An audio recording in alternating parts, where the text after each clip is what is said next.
The following voiceover secrets will help you to either find opportunities to do voiceover professionally or give you the confidence and technique to be the voice for your own content. I'm David Matthew Weiss, and I've done everything from narration, radio spots, message on hold, cartoon characters, accents such as this one, which I used to read an entire audiobook. All voices are good enough to do credible voiceover. It's mostly the controllable things like pace, breath control, and enunciation that make the difference. So do not doubt you can do this. And most of the practice you'll need to be reasonably competent can be learned in a day. If you like the content, use my PayPal to reward me. Let's rock. Rule number 1, breathe from the diaphragm. When you breathe in, you should not feel your chest go up, but your belly go out. Not only does it give much better support to your speech, which you will discover once you try it, but also, right now, I'm actually taking a breath in every couple words. And guess what? You can't hear it. When you breathe from the diaphragm, you can actually speak continuously for a really long time.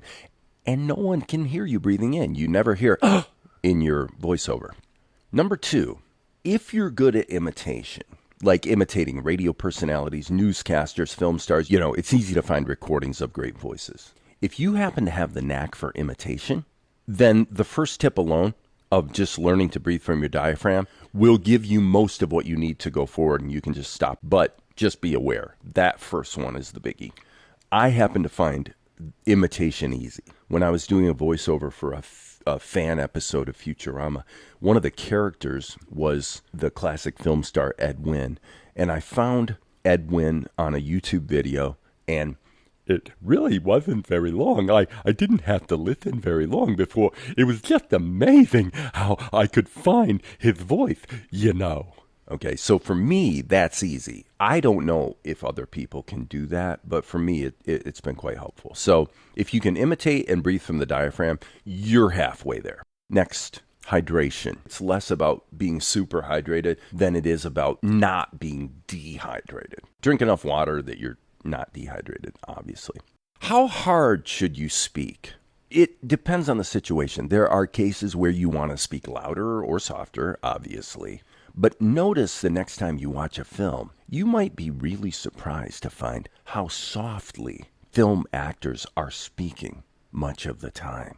Sitcoms are different. Sitcoms are often done on a soundstage, and, the general tone of people's speech is more like this, okay? So it depends on the situation.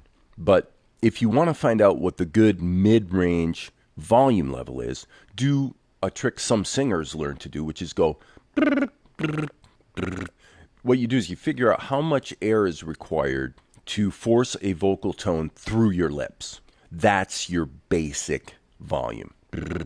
Right about there. So right about there. That's my mid-range volume level, okay? And then we deviate up and down from there conscientiously. And that's something that comes up again and again here is be aware of what you are doing. Be aware of your body. It could be that for optimal tone, you generally want to speak as softly as possible unless there are specific reasons not to. Some of the advice about how to use your mouth will seem contradictory, but that is just because there are multiple ways to approach it. So the first one is notice how news reporters like Dan Rather, Bill Moyers, and Hugh Downs all speak with constraint, moving their mouths very, very little and directing speech through a smallish orifice. When I speak that way, I actually can kind of feel like I'm getting that Hugh Downs sort of sound. Next tip, punch syllables like a British presenter. Think about Jeremy Clarkson. Jeremy Clarkson knows how to punch the sound judiciously and bring it way down at times for effect. But the key thing coming out of this tip is the punch. So to use that same sentence again, I say, punch syllables like a British presenter. And again, one of the keys here is to be aware of what you're doing when you are doing it so that you can use it as a tool in your toolkit. The next one is smile most of the time. If you're doing a radio spot, you probably want to be smiling. So right now I'm saying that I am physically smiling, and you can hear it coming through. It gives you a bit more of that sort of, if you bring your voice down into more of a whisper but keep the smile, then now you get kind of that Casey Kasem openness.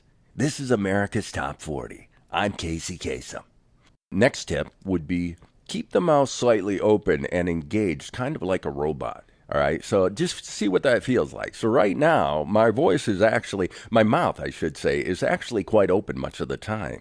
If I constrain the muscles in my throat, I kind of get that Zapp Brannigan sound. Zapp Brannigan from Futurama. Play around with that.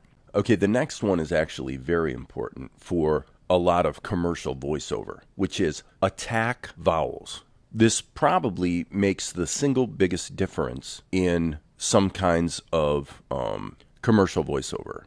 Van Buskirk had been moving more and more to an open espousal of the British cause since the Declaration of Independence. Okay, so what you might have noticed in there is that whenever I hit a word that begins with a vowel, open espousal, I bite the vowel a little bit.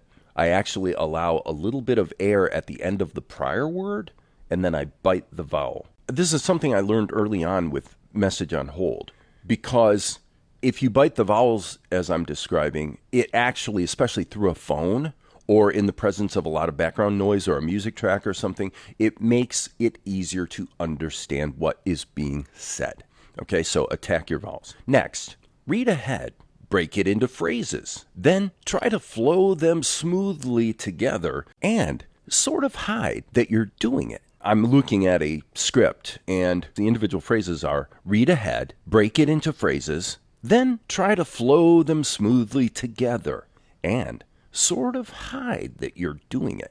So I'm reading each of the phrases, and I'm thinking about how I'm going to act out each individual phrase. So I'm very in the moment, very present, and conscious of what I'm doing just before I'm doing it. It's just like vamping or improvising in jazz. You know, it really does require some facility to be able to think about it before you actually execute, and that just comes with practice. Okay, so next, the roller coaster principle. So what we're talking about here is the roller coaster principle. We use the head voice judiciously. We kind of jump into falsetto. It reminds me of Jack Perkins or Keith Morrison. When you combine that technique with the other technique I mentioned earlier, attacking certain phrases like the British presenter, when you have the roller coaster, the head voice, and then you also attack certain sounds. If you move that up into the upper part of the sinus and actually let it get a little scratchy, you begin to find sort of a David Attenborough sort of sound. And you want to practice that. You want to play around with seeing what you can do, how you can move sounds around, just to become more facile with the tools in your toolkit, which is your breath, your sinus, and your esophagus, and your mouth, obviously. Okay, next, speak at a deliberate rhythm that you choose. Be aware of the pace of your speech. When in doubt, slow down. One technique to allow you to make fewer mistakes is to actually spin your hands around each other, twirl your hands while you're reading a script. It's amazing. Somehow it engages your brain so that you enter sort of this alpha zone. It's really hard to describe, but you'll feel it when you try it. But when you do that, it will, for whatever reason, cause you to make fewer mistakes in your reading. When in doubt, speak more slowly and deliberately than you think.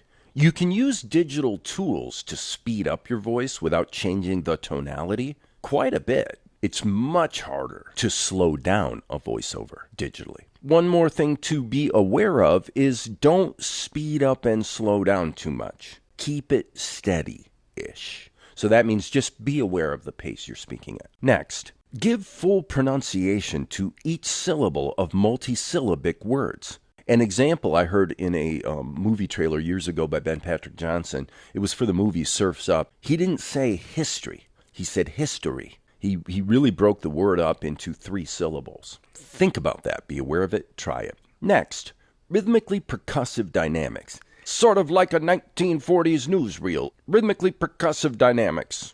What I would describe it this way. While the air is going out, you feel like you're pulling in. Okay, so you can practice what this feels like by beatboxing a kick drum. That's the muscles that we're talking about. It makes the mouth, so you're basically pulling everything in like this. You're pulling everything in, yet the air is going out. And you can exercise this by really stupidly over-animating your pronunciation. When you do that and then come back to normal, what you'll find is your overall enunciation is slightly improved. So that's just something you can practice. Along the same lines, flex up and draw up your core. So it's like sipping through a straw. You pull everything up so that you're very much in control of it, okay? Play with that on your own. See what it feels like.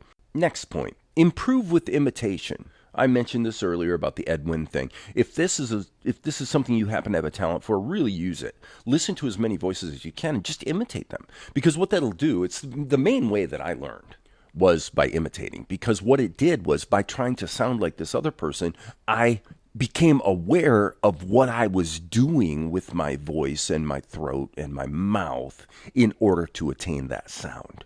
The next point is also a singing tip, which is for both high notes and low notes, you actually want to go to the back of the throat. So this is like, I can't remember the character's name in How to Train Your Dragon, but that's kind of how the type of voice he had.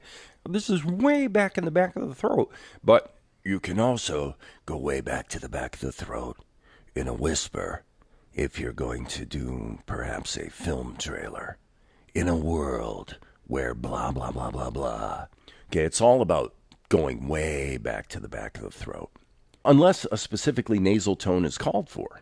A lot of radio guys really speak through the nose like this. I mean, your Howard Sterns and a lot of your talk radio guys, they're really talking through their nose a lot. And the reason for that is it gives a real bite, and you can actually talk for a long time without losing your stamina because you're really putting your resonance to work, not your vocal cords. Okay? So just play with it. Know what it feels like to go way to the back of the throat. Know what it feels like to go way up in the nose. Okay? So know the resonant location. Learn your body, learn your mouth, your orifice, and just be aware. Where you're placing your voice, record yourself. Learn what those positions feel like. So, if I need to do a British voice, far to the back of the throat, this would be more of a Jim Carter, the butler on Downton Abbey. Or I could put it more up in my nose. And now I have a voice more like David Suchet, who played Poirot, the detective, in the long-running British series. So I already said use the nose where appropriate. It tends to deliver great stamina if you're doing the radio thing and you're having to talk for a long time. Another tip, do not throw away the endings of words. Speak through the sentence and keep things open all the way through the end. Become aware of how you are ending words. Okay? I only have a couple more tips left. Contrast. Find a base location like those British voices I just did. Each of them could be thought of as a home base, like you can lock into that positioning, and then you're deviating sort of up or down or back and forth from that home base. That's a good way to think of it because by exercising that, you find that you have the ability to place your voice wherever you want to and stay there for a while. Okay? So if you can visualize your location, pitch, and tone mentally first, if you know your body well enough that you can really understand where you are going to locate your voice before you actually start speaking, then you're going to own the performance more. And if you try it, but it doesn't come out as expected, then you simply need more practice because you need to know your own body more, your sinuses, your mouth, your throat, your diaphragm. And by putting it all together, you can really selectively decide what kind of voice you want to have today. As you can see, I am varying it quite a bit as I speak. I'm trying all kinds of things. I'm just introducing all sorts of variants, just see what happens. if I want to go down south, to say, I don't know, probably like a Tennessee kind of thing, or way down in a sort of South Carolina kind of thing. So you just play with it. You just try different things. And again, record yourself. Learn what it sounds like. The recording doesn't lie, and that's why when you first start to hear yourself recorded, you're going to feel a little squeamish about it, okay? Because you don't actually know what you sound like if you haven't recorded yourself quite a bit, because you're hearing yourself in your head, and that is not how other people hear you. So anyway, that's it. If you appreciate this, find the PayPal link and send me a tip. I would greatly appreciate it, and good luck in your voiceover adventures. I'm David Matthew Weiss. Have a great day.